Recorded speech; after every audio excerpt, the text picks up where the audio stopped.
Padre, te damos gracias por la oportunidad que nos das nuevamente de abrir las Escrituras, de abrir tu palabra, de conocer cuál es el plan, cuáles son los propósitos.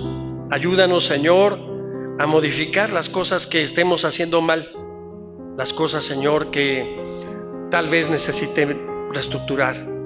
Permítenos, Señor, tener el conocimiento de la verdad, el conocimiento de que tú nunca nos dejas solos, de que siempre estás a nuestro lado.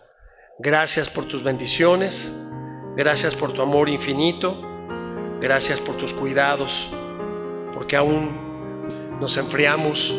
Tú siempre estás ahí permanentemente, Señor. Gracias por tu misericordia. Quédate con nosotros en esto que vamos a compartir este día. En el nombre de Jesús.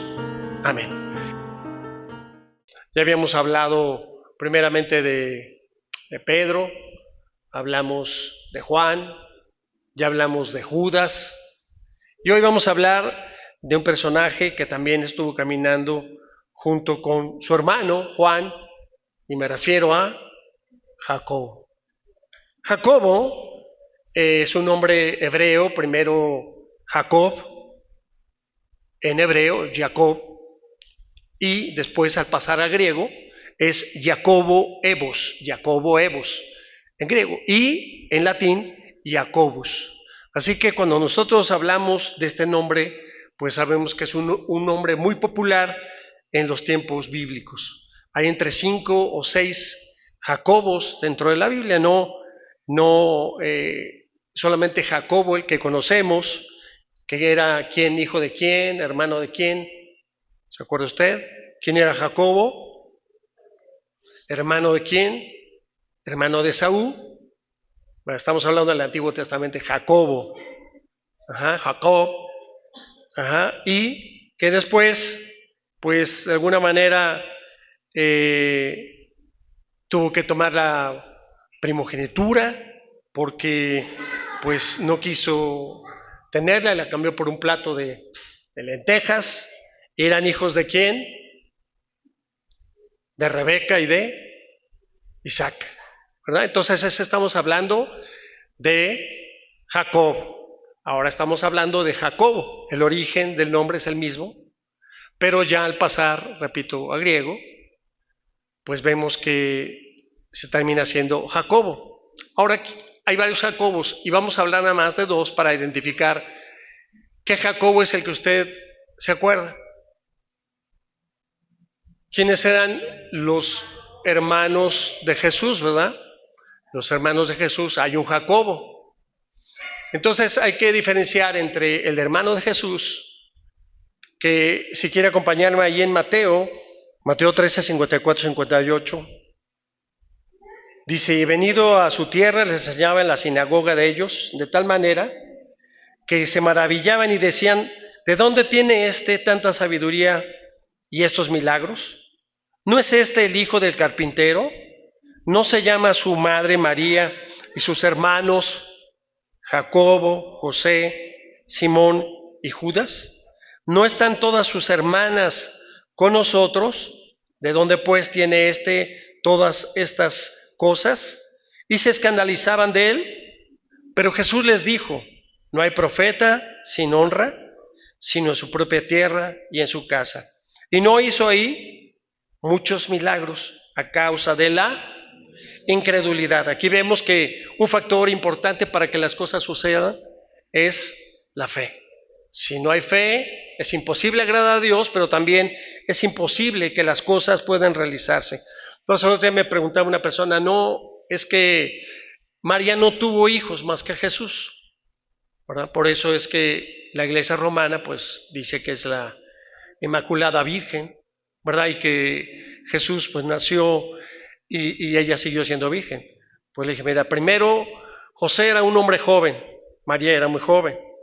Después de nacer Jesús, pues como cualquier matrimonio, pues tuvieron sus hijos. Y aquí la Biblia está muy clara, donde habla que son sus hermanos, pero menciona los nombres de las hermanas. Entonces, este hermano Jacobo es quien escribió la epístola de Santiago. la epístola de Santiago, para que no confundamos con el Jacobo que vamos a hablar. El hermano de Jesús no fue discípulo de él, pero del Jacobo que sí vamos a hablar es precisamente de el discípulo que participó, hermano de Juan. Entonces vamos a Mateo 4, 21. Pasando de ahí vio a otros dos hermanos, Jacobo, hijo de Zebedeo, y Juan su hermano, en la barca con Zebedeo, su padre, que remendaban sus redes, y los llamó. Entonces aquí vemos de que Zebedeo, habíamos platicado, era esposo de Salomé, y Salomé a su vez era hermana de María. Así que Juan y Jacobo eran primos de Jesús. Los dos se dedicaban, al igual que Zebedeo, a la pesca, ahí en el mar de Galilea. Lucas 5, 9 y 10. Porque la pesca que habían hecho, el temor se había apoderado de él y de todos los que estaban con él. Y asimismo de Jacobo y Juan, hijos de Zebedeo, que eran compañeros de Simón.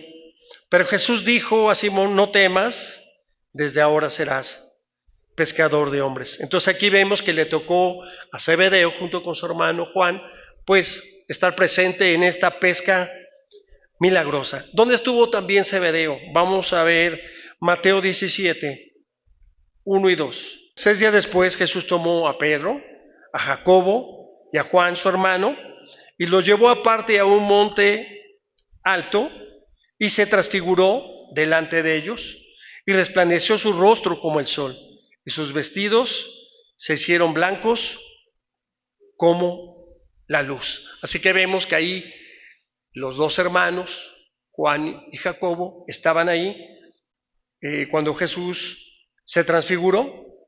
Sabemos que habíamos dicho que realmente Pedro junto con estos dos hermanos pues estuvieron en los acontecimientos más importantes. Vamos a ver en qué otro momento aparece Jacobo. Aparece en la sinagoga junto con Jesús, porque había un hombre llamado Jairo que le pide a Jesús que vaya a su casa porque tenía a su hija como de 12 años, muy grave. Y allá adelante en el versículo 50 y 56, mire lo que dice. Oyéndolo Jesús le respondió, no temas, cree solamente y serás salva. Entrando en la casa, no dejó entrar a nadie consigo, sino a Pedro, a Jacobo, a Juan y al padre y a la madre de la niña. Y lloraban todos y hacían lamentación por ella, pero él les dijo, no lloréis, no está muerta, sino que duerme. Y se burlaban de él sabiendo que estaba muerta.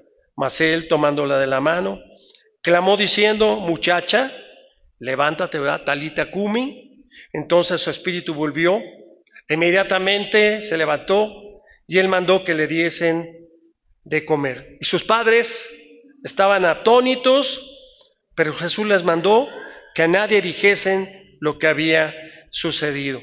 Imagínense qué impresión. Ya vio cómo se transfiguró, ya vio esta sanidad, ya vio un milagro de resurrección. Así que pues vemos que Juan y Jacobo, pues hombres muy privilegiados de estar con Jesús, de todos los discípulos, casi estos tres estaban en la mayoría de los acontecimientos, tanto así que acompáñenme a Marcos 10, 37, ellos le dijeron, concédenos que en tu gloria nos sentemos el uno a la derecha y el otro a la izquierda.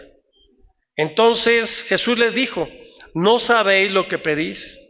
¿Podéis beber del vaso que yo bebo o ser bautizados con el bautismo con el que yo soy bautizado? Ellos dijeron, podemos. Jesús les dijo, a la verdad, del vaso que yo bebo, beberéis, y con el bautismo con que yo soy bautizado, seréis bautizados. Pero sentaros a mi derecha o a mi izquierda, no es mío darlo, sino aquellos para quien está preparado. Cuando lo oyeron los 10, comenzaron a enojarse contra Jacobo y contra Juan. Así como diciendo, oye, ¿ustedes qué privilegio quieren tener? Rápidamente ellos ya se habían apuntado, Señor, ponnos en los dos lugares más importantes. Habíamos platicado sobre la mesa que se llama triclinio y cómo se colocaban el más importante a la derecha y a la izquierda y el anfitrión en medio. Así que pues vemos aquí este acontecimiento, pero no solamente eso, sino también como buena mamá, pues que quiere interceder, ¿verdad?, por los hijos. Ahí en Mateo 20 al 24, entonces se le acercó la madre de los hijos de Zebedeo con sus hijos, postrándose ante él y pidiéndole algo. Él le dijo, ¿qué quieres? Ella le dijo, ordena que en tu reino se sienten estos dos hijos míos, el uno a tu derecha y el otro a tu izquierda. Entonces Jesús respondiendo dijo, no sabéis lo que pedís, podéis beber del vaso que yo he de beber y ser bautizados con el bautismo con que yo soy bautizado. Y ellos le dijeron, podemos. Él les dijo, a la verdad de mi vaso beberéis y con el bautismo con que soy bautizado seréis bautizado, pero sentaros a mi diestra o a mi izquierda no es mío darlo, sino aquellos para quien está preparado por mi Padre. Así que pues vemos a la mamá rápidamente pidiéndole a Jesús, ahí te encargo a mis bebés para que estén junto a ti, Señor, uno a la derecha y otro a la izquierda. Dijo, pues, ¿están dispuestos a morir por mí? ¿Están dispuestos a recibir el Espíritu? ¿Están dispuestos? Sí, sí estamos dispuestos, dijeron. Así el Señor nos dice también a nosotros. Queremos estar y le encomendamos también a nuestros hijos. Señor, te encargo a mis hijos, por favor. ¿Estás dispuesta? ¿Estás dispuesto a beber? ¿Estás dispuesto a morir por Cristo? Porque pues está fácil decirle, Señor, te encargo esto, te encargo lo otro, por favor, esto, aquello. ¿A cambio de qué? Es una muy buena pregunta. Ahora vamos a ver ahí en Marcos 3:17 a Jacobo, hijo de Zebedeo, y a Juan, hermano de Jacobo, a quienes apellidó Boanerges. Boanerges. Esto es, hijo del trueno. Así eran conocidos. Ya se imaginarán, pues, ¿por qué? ¿Verdad? Pues cierto carácter, cierto temperamento, impulsivos, también inquietos, impetuosos, rápidos para responder y también pues, seguramente un poquito geñudos y pues fuertes de temperamento. Así que pues también fueron reprendidos por Jesús por su impetuosidad. Vamos a ver dónde los reprende Jesús. Vamos a Lucas 9:54. Viendo esto, sus discípulos Jacobo y Juan dijeron, Señor, ¿quieres que mandemos que descienda fuego del cielo, como hizo Elías y los consuma? Entonces volviéndose él, los reprendió diciendo, vosotros no sabéis de qué espíritu sois, porque el Hijo del Hombre no ha venido para perder las almas de los hombres, sino para salvarlas. Y se fueron a otra aldea. Así que rápidamente, ¿quieres que traigamos? Yo les digo que descienda fuego, Señor, que se consuman de una vez. No he venido para eso, he venido para que se salvan, no para condenación. Y así nosotros a veces nos pasa, no, pues ya que se mueran, ya mejor que se los lleve. No. Vamos a orar y pedirle, Señor, ten misericordia. Si tú tienes en alto aprecio todas las almas, ¿por qué nosotros hemos de condenar a alguien? ¿Quiénes somos nosotros si ni mismo Jesús lo hizo? Entonces vimos que hay una advertencia que Jesús les dijo. ¿Quieres? ¿Estás seguro? Lo que yo he de beber, ¿tú estás dispuesto también a beberlo? La copa que has de pasar, y se cumple en Jacob.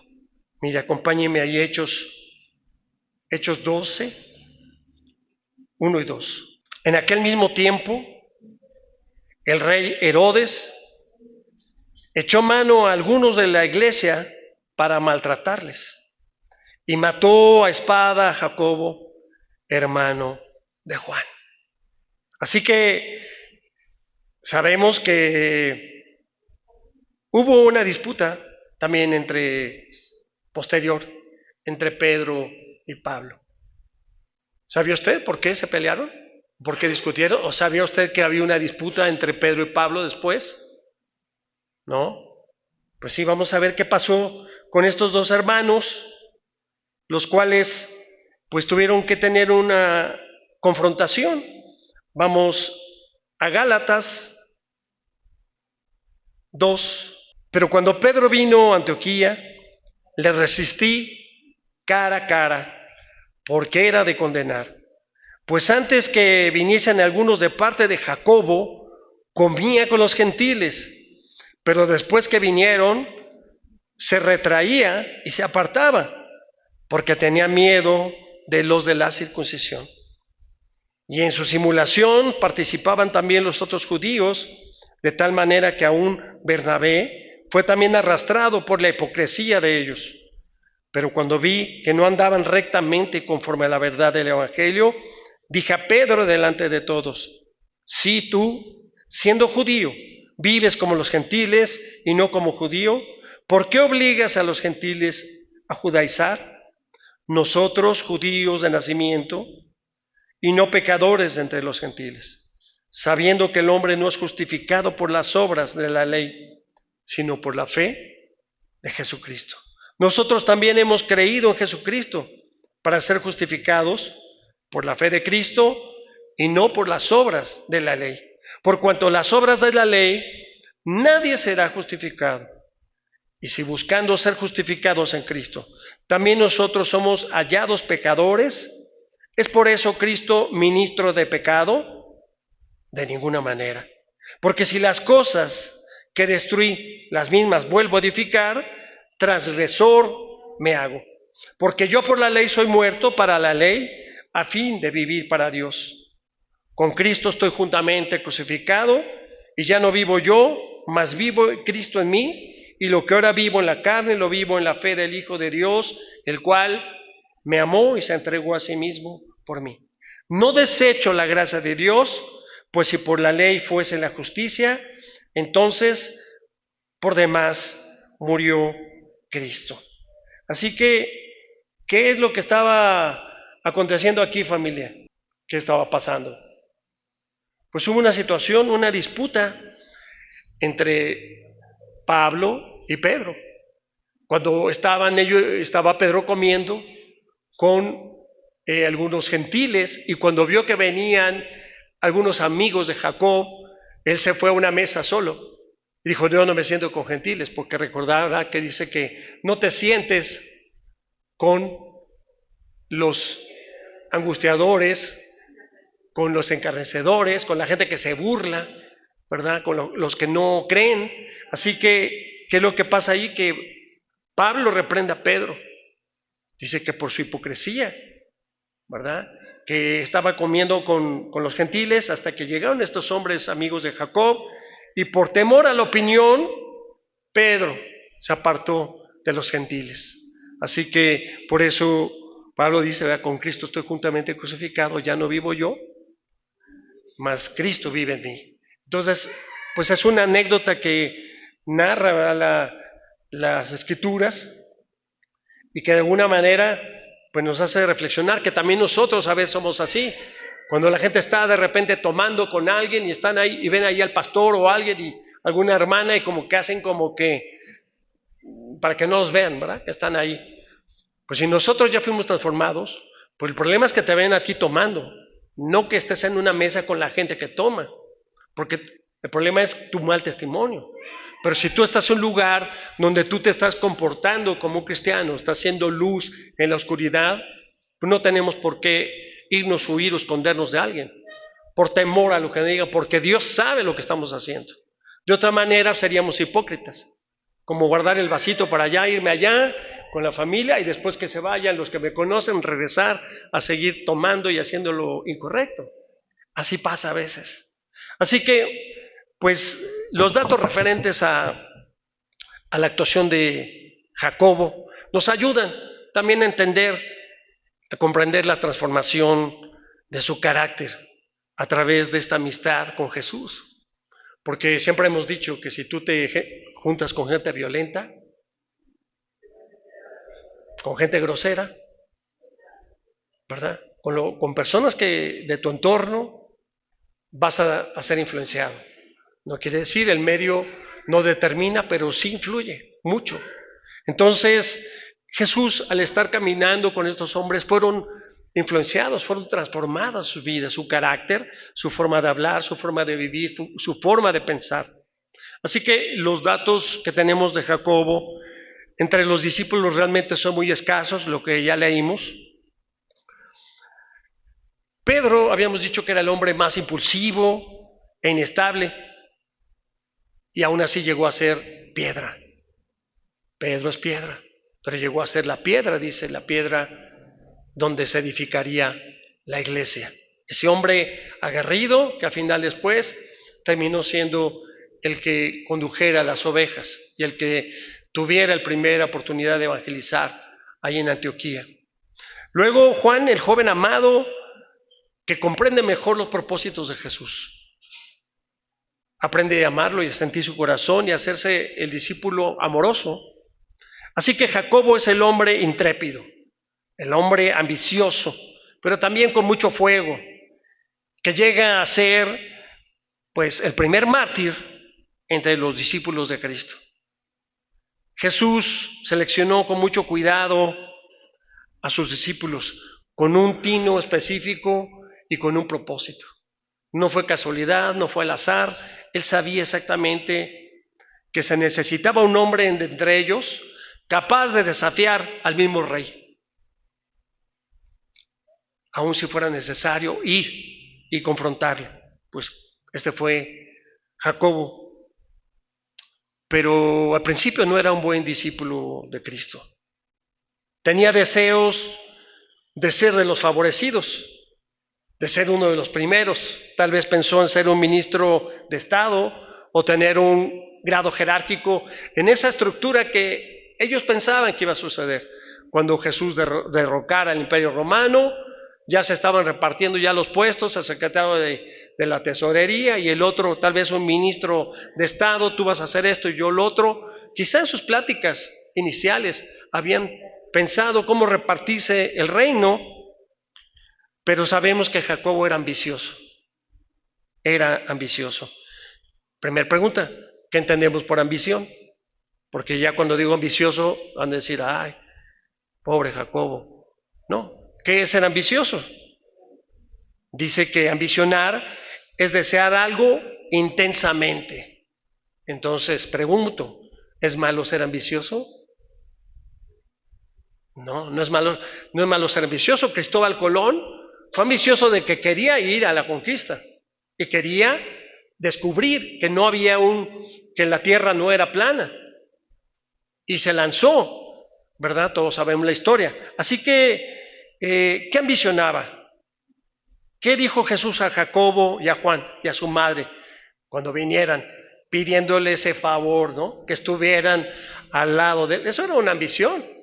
Y para los demás era una ambición desmedida, ¿no? O sea, oye, ¿qué te pasa? Pues tú quieres estar en los mejores lugares. Es a lo que se refiere. Querían más de Jesús. Jacobo quería estar siempre. Lo vemos en todos lados. Quizás se le pegó a Pedro y veía que Pedro y el otro, pues le hacía segunda. Y yo me imagino esos dos varones tremendos, ¿no? Con un carácter impetuoso, pero el otro también empujando, estando apoyando en todas las cosas. Lo que sí nos reprende la escritura es la ambición desmedida. La ambición desmedida por el dinero, por la fama, por el poder, por las mujeres, por la gloria, por la vanagloria. Eso es una ambición desmedida. La ambición bien representada es cuando uno quiere algo intensamente, anhelas algo y persigues, lo luchas, lo perseveras. Así que la persona indiferente ahora es el otro lado, el obstáculo mayor para cualquier movimiento. ¿Quieres que te vaya mal y que tu vida sea lenta? Ponte al lado de una persona que sea indiferente. Oye, ¿cómo ves esto? Pues no sé, como tú quieras. Oye, ¿qué tal si? Pues sí. O sea, vamos, órale, sí, claro, le entro y yo. Las personas que te animan, que a veces tú le dices, oye, ¿cómo ves? Oye, sí, vamos a poner, rápidamente ya te impulsaron, ¿no? Esas son las personas que de alguna manera necesitas cerca de ti. No gente negativa, que, uy, no, te va a ir mal. Uy, no, está muy lejos. Uy, no, hay que meter dinero. Uy, no, hay muchos puestos de eso. Uy, pues todo lo que digas hay. Pero ¿cómo es que las personas triunfan? ¿Por qué triunfan? Porque tienen una visión, tienen un deseo, tienen un anhelo, su mente, se me vino esta idea y lo preparan y ven dónde y prosperan, y prosperan. Son personas que desean superarse de alguna manera u otra.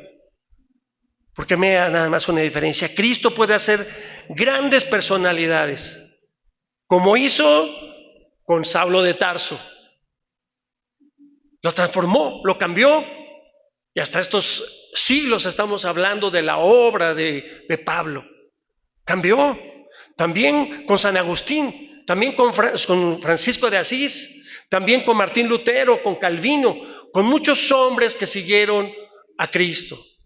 No estamos hablando de religión, hombres que estuvieron poniendo sus ojos y su fe en Jesucristo. Juan Wesley y otros reformadores y otros hombres visionarios que fueron a abrir horizonte y fueron a llevar el evangelio a otras partes, junto con otros miles de hombres intrépidos, de mujeres que también invirtieron su tiempo, su vida para extender el evangelio.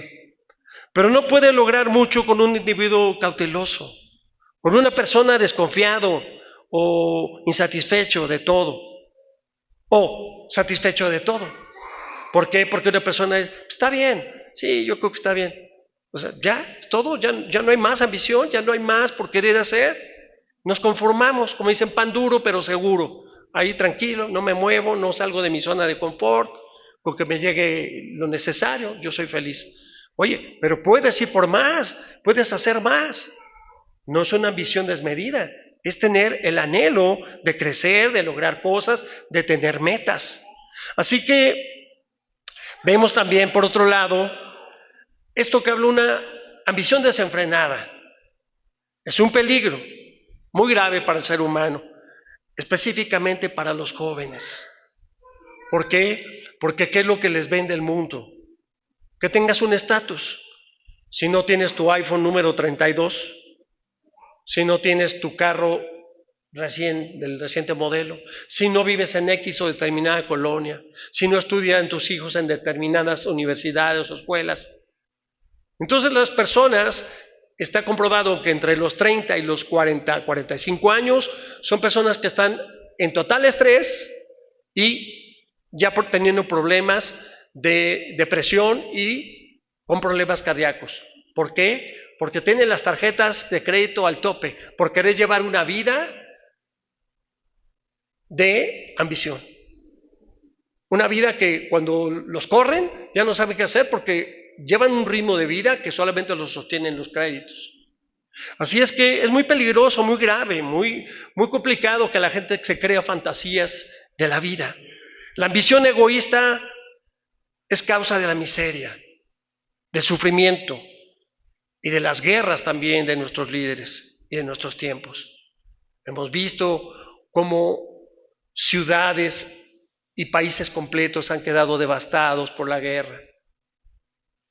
Vimos los que les tocó la Segunda Guerra Mundial y ver cómo quedó destruido gran parte de Japón con la bomba en Hiroshima. Los que hemos visto algunos reportajes de cómo está ahora Croacia, cómo están bombardeadas todas las ciudades, todo lo que se había invertido en años de trabajo quedó hecho piedra, no quedó piedra sobre piedra. Y todos sus patrimonios, sus vidas, sus familias quedaron destrozados. ¿Por qué? Por esa visión desmedida. Porque quieren el petróleo, porque quieren más tierra, porque quieren más poder, por el control de los ricos sobre los pobres. Así que lo que Santiago, lo que Jacobo necesitaba era la disciplina.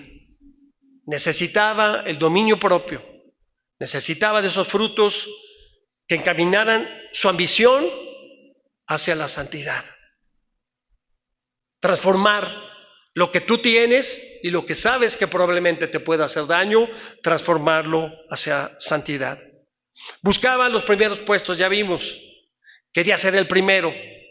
Y Jesús, con paciencia incomparable, le indicó la forma de ganar los primeros puestos en el reino, mediante el servicio.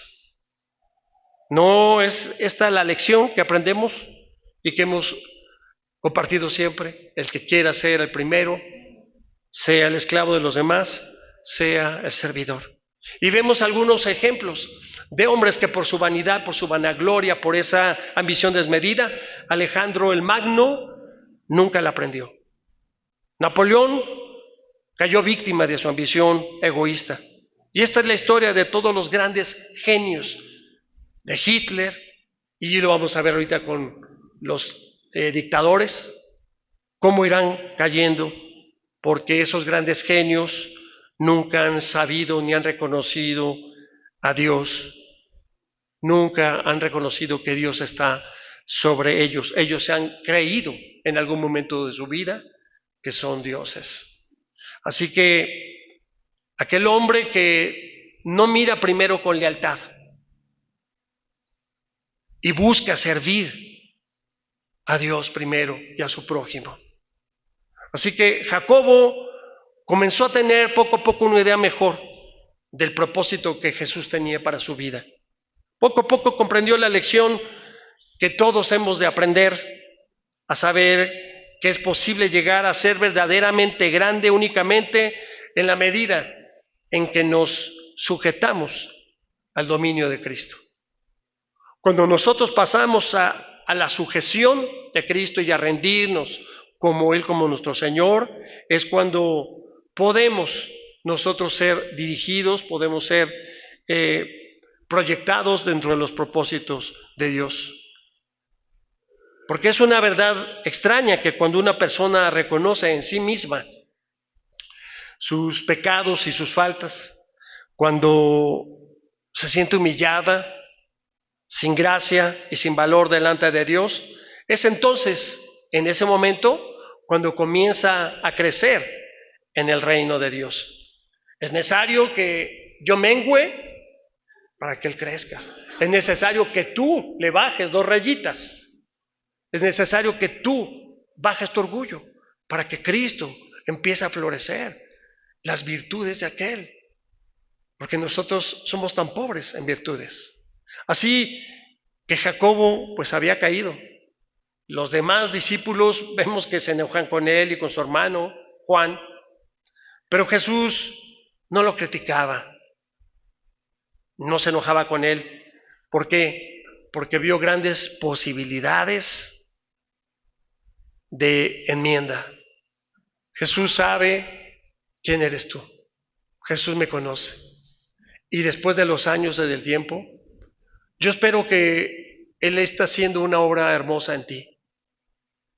Para cuando tú recuerdes el pasado, decir, ¿quién era yo? ¿Quiénes éramos sin Cristo?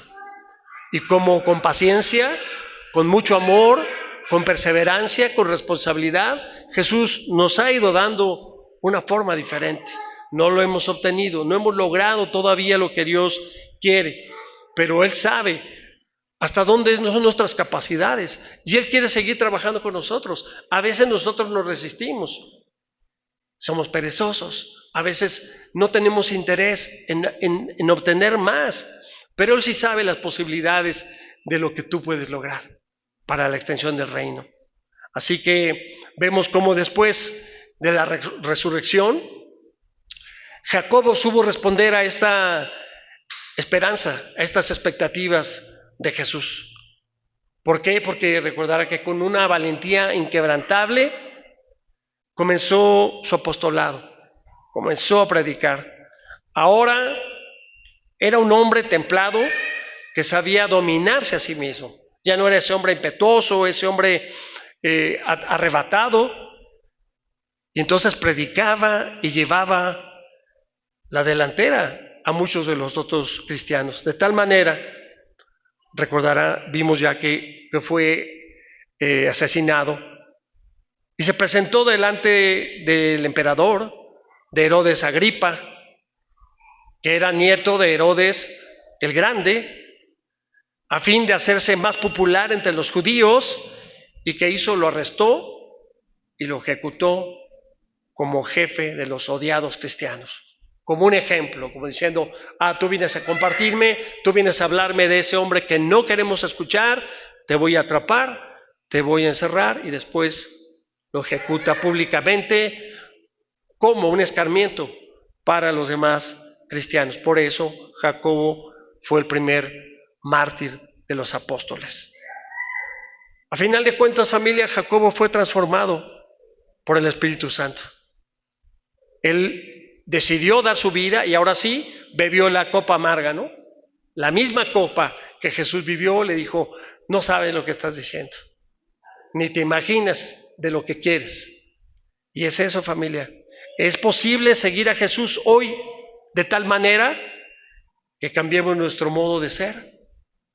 Que Dios le diga, Señor, cámbiame, transfórmame, moldéame a tu manera. Porque Cristo nos puede cambiar sin nuestra colaboración. Si Dios quiere, Él te puede cambiar aunque no quieras. Yo no creo que Saulo de Tarso haya ido en busca de que el Señor lo cambiara. Lo tumbó y lo dejó ciego y lo llevó a un proceso doloroso para transformar a fin de cuentas su corazón.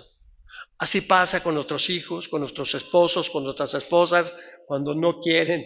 Si el Señor ya puso sus ojos sobre ellos, Él va a hacer la obra. Qué hermoso cuando nosotros hemos dado el paso y le decimos, Señor, aquí estoy, toma mi vida, yo quiero más de ti. Pues entonces el Señor nos va moldeando con voluntad, nuestra voluntad. Pero cuando Él quiere tomar a alguien, aunque la otra persona no quiere. Y así hemos visto muchos casos que decimos, yo no quería ser cristiano, yo no quería tal cosa. Pues no es de que tú quieras, el Señor te ha traído a su regazo, porque sabe que en el mundo pues te ibas a perder. Así que pues con una alegría pues tenemos que hacer nuestra parte, familia, así como Jacobo. Pero si tenemos para ello el deseo y la valentía, Él puede transformar nuestras flaquezas y nuestras debilidades en elementos de fuerza y de valor. La pregunta es si usted quiere que el Señor continúe la obra que algún día comenzó. Porque si usted no tiene ambición de querer más, si usted dice, yo estoy bien, tengo mi casa, mis hijos, mis nietos, mi trabajo, mis bla, bla, estoy bien. Bueno, pues Señor, tú no ambicionas más, Él no te va a dar más. Esto es para los que quieren más, para los que anhelan más, para los que necesitan más. Así como tal vez en el mundo has buscado carros, autos, riqueza y poder. De la misma manera el Señor nos invita hoy. ¿Tienes ambición por extender el reino y ganar almas para Cristo? ¿Tienes ese deseo? Entonces, pues cierra tus ojos. Vamos a pedirle a Dios ahí en tu corazón. Señor, anhelamos más de ti, Padre. Queremos tener esa ambición que tenía Jacobo. Qué obra tan maravillosa has hecho en cada uno de los discípulos, en esos hombres que decidieron seguirte aún siendo tan imperfectos. ¿Qué más, Señor, cuando realmente podemos hacer con voluntad? Cuando tú nos has llamado a unirnos como hermanos, cuando tú nos has llamado a proclamar tu nombre, cuando tú ya lo has hecho todo por nosotros. Te pedimos, Señor, que pongas en nosotros ese anhelo de ganar más almas para Cristo, para que ningún alma se pierda. Y así, Señor, en este tiempo tan especial, sigas dando la porción que cada uno de nosotros necesitamos para nuestras familias. Ayúdanos a perseverar. Ayúdanos, Señor, conforme a tu bondad, tu misericordia y conforme a tus propósitos. Encomienda y enmienda, Señor, nuestra alma y nuestro espíritu. Gracias, Señor, por tu palabra esta noche. Gracias por lo que estás haciendo en cada una de mis hermanas y de mis hermanos, y que esta iglesia en todo tiempo, en todo momento, te glorifique, Señor. Gracias por lo que estás por hacer. Sabemos que vienen cosas grandes y especiales y maravillosas para nosotros y nuestras familias. En el nombre de Jesús, Señor nuestro. Amén.